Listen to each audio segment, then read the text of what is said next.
ONG. Derrière ces 3 lettres, des milliers d'individus agissent à travers le monde. Ils se portent au secours des populations frappées par la guerre, les catastrophes naturelles, les épidémies, la famine. Ils aident au développement des moins nantis. Ils luttent pour la sauvegarde de l'environnement naturel. Ils défendent les droits de l'homme. ONG, cela signifie organisation non gouvernementale. Ces organisations à but non lucratif sont en effet, dans leur financement et leur fonctionnement, indépendantes des États. Animées par des valeurs humanistes, les ONG sont intimement mêlées à l'histoire des hommes. Elles en partagent les pages les plus difficiles. Au cours du XXe siècle, cet esprit de solidarité va continuer à se développer. Ainsi, en 1961, par exemple, est fondée l'organisation d'origine anglaise Amnesty International.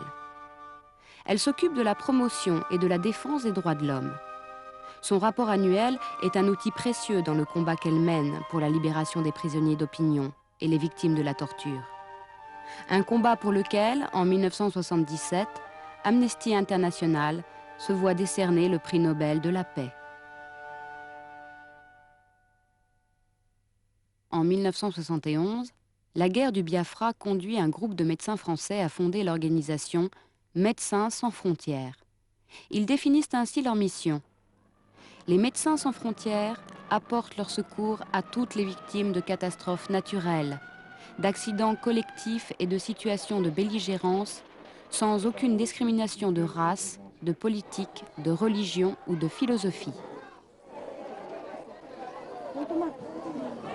À la suite des Médecins sans frontières, se créeront d'autres organisations de French Doctors, mais aussi d'autres organisations spécialisées dans différents domaines de l'action humanitaire.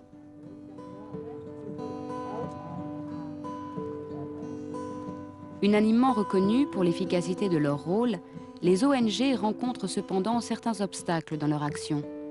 Ainsi, l'intervention sur le terrain dépend toujours du bon vouloir des autorités politiques.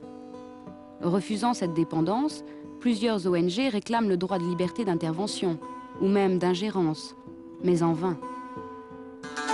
Autre difficulté, le principe même de neutralité. Au cours des dernières années, en Somalie, en Bosnie, au Rwanda, l'extrême violence des conflits a montré combien il était difficile, voire impossible pour les ONG de s'en tenir à une stricte neutralité.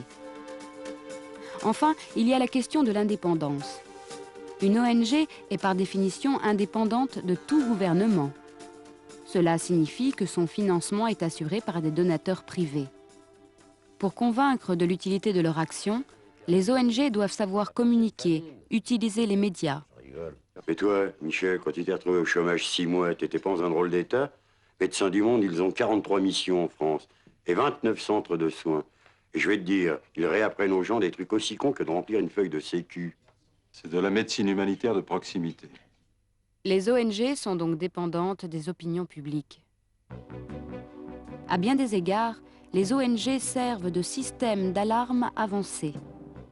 Souvent, ce sont elles qui attirent l'attention des Nations Unies sur certains des problèmes graves qui se posent à travers le monde.